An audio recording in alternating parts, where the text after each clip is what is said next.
د ایشیا کپ په سلسله کې د پاکستان او انډیا در مابینځ نن د سوپر 4 مرحلې اهم میچ چې دی دا به کیږي. د دې میچ دپاره د سرحدي ضلع چمن چې کوم لوکل کرکټران دي هغه ډېر پرجوش او پر امید دي چې به انشاءالله پاکستان به نن انډیا ته د ایشیا کپ په دا میچ کې شکست ورکړي او د تیر د اولې مرحلې د میچ بدله به اخلي.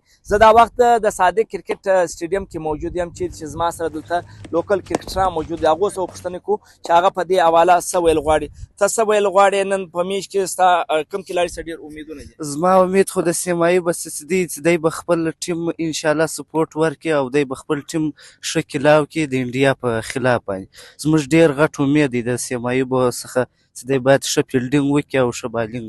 ته څه ویل غواړې؟ زه خو دا ویل غواړم چې انشاءالله کوم صاحب زاده فرحان چې دی انشاءالله هغه به ښه په 50 او انشاءالله په سنچري باندې به دی خپل کیل در سره رسي او کم فخر زمان چې دی شاهین شاه افریدي چې دی انشاءالله په خپل بیټینګ په خپل بالینګ کې به هر یو ښه کارکردګي ادا کوي او کم موږ بایللی میچ چې دی انډیا خلاف دی انشاءالله د هغه بدله به نن خامخا موږ اخلو ځکه چې امپیران کم ګټیا حرکت وکړي په تیر میچ کې د هغه بدله خو به د دې وار اخیستل کېږي خو بس د آی سی سی څخه موږ دا خواست دی چې انشاءالله د امپیران انصاف په دا ځای کې وکړي. انصاف کول پکار دی.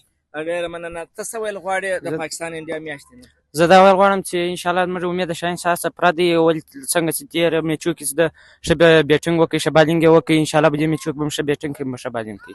دا و د چمن لوکل کرکټران چې هغه د پاکستان د مختلف کلاړیان لکه سایم ایوب، صاحبزاده فرحان او شاهین شاه افریدي فخر زمان څخه دا توقعات لري چې دوی به نن خپل ښه کیل پیښوي او انډیا ته به ماته ورکړي، شکست به ورکړي.